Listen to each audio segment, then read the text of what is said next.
Muslim business owners, if your goal is to be successful, dealing with your lust is one of the most important things you need to learn.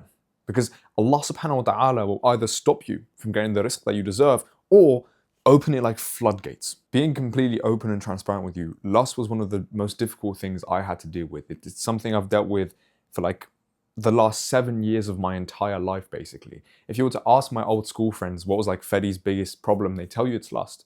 And if you were to ask them today, what has Fedi overcome the most? What are you most proud of him about? It's probably not going to be the money that I've made. It's probably going to be the fact of how I dealt with lust.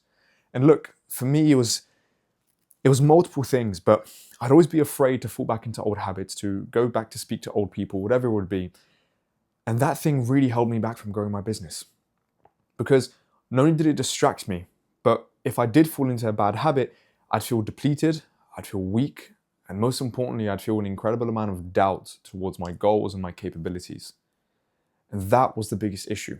Because I want to teach you something right now. I'm going to tell it to you and it's probably going to scare you. You don't have to get rid of your lust.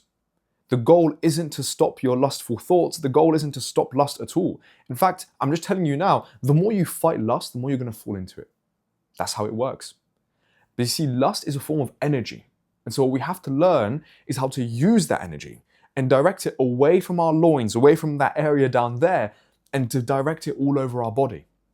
You see, I've performed best on sales calls. I've performed best in content. Don't worry, I'm not horny right now. Let me just explain, right? I've performed best in sports when I would take this lustful energy that I had, and instead of using it up in my loins and concentrating in my loins, which is why you feel incredibly like sexually aroused, instead, when you transfer it all over your body, the sexual arousal disappears. And instead, you get to keep that energy and you feel more motivated. And for me, the biggest time that I would get this would be like right before I sleep. I could be like 11 p.m., let's say, and all of a sudden I could get these thoughts and all of these thoughts would bubble up, right? And the energy would like slowly transfer down into my chest. I'd feel a bit guilty, but then it transferred down into my loins. And the energy would stay there. And that's when I had to like really fight the temptation to do anything or to message anybody. And guess what? When I started breathing in, accepting that I have these thoughts, accepting that there's something that I want to do with these thoughts, I would feel it dissipate. I'd force it basically to go from the area down there, down to my legs, then into my stomach, then into my chest, then into my arms, then into my head. And I would fall asleep within 10 minutes. That's it. And guess how I used it in my business and in the everyday life? Whenever I'd get the thoughts, whenever I'd get the kind of the urge, I'd take it away from my loins. Because again, this is energy. The energy is focused down there. And you want to take the energy away from that place. And you might be thinking, well, Fedi, how the heck do I do that? You just breathe. I cannot explain it to you. You breathe. When you breathe in, imagine something is coming from your nose, going down into your chest, and then into your loins, right? So you breathe in. You feel it in your stomach, right? You feel the breath into your stomach. If you don't, stop holding back your breath, fully breathe in, right? And then you feel it down there. And then when you breathe out, imagine it going up your spine, right? And you keep doing that. And then up your spine. Up your spine, right? Don't do it quickly. Breathe slowly so you can actually genuinely try and feel it. And you get into the habit of dissipating your energy. And so your energy stops being focused on just there, right?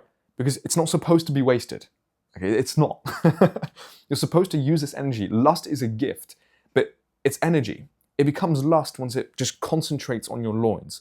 And it becomes energy. It becomes like, what's the word that Napoleon Hill called? It's like sexual transmutation, right? It's like when you use your sexual energy for good, when you use it for energy, when you use it for like productivity, when you use it for those good reasons, it's why some great men would abstain from having sex with their wives, right? Like for such a long period of time, they'd achieve their amazing goals while not having sex. It's why like women were a distraction for Roman emperors, for example, right? Like Caligula would waste a lot of his time with different women, etc., and that wasted his energy. He wasn't as good as a ruler as when he tried to stop that. He wasn't as good as a ruler as, the predecessor, which I believe was Marcus Aurelius, right? Because these things are distractions when it gets focused in the loins. And when it gets focused in the loins, it stops you from doing what you want to do. And I hope, look, this is probably the final video you need to watch on how to defeat lust, because generally, you're not supposed to defeat lust, right? There's an amazing quote I heard from my sheikh, I think it was like a month ago now. And he said something along the lines of, when you start loving Allah more and more and more, the desire to sin decreases. And so what we should aim to do is to love Allah more. Naturally, you'll sin less. So instead of like forcing yourself to sin less, focus on just loving Allah more. And sinning less will come very, very naturally. He's not telling you to not sin, but you know what I mean. Like he's saying, focus on loving Allah more. Focus on understanding your energy and understanding what happens in your body and understanding that these thoughts, you're supposed to just accept them and you don't have to act upon them. And the more you love Allah, the less you'll want to act upon them. And the more you learn how to dissipate the energy, the less you'll biologically, like physically, feel like you need to act upon them. So hopefully you found that useful. Because alhamdulillah, alongside my business and the people I've helped and like what I've done for my family and everything, my biggest personal achievement is how I've dealt with lust. And it's still something, obviously I'm not one to expose my sins, right? But it's still something that I regret every single day and like what happened in the past and everything like that.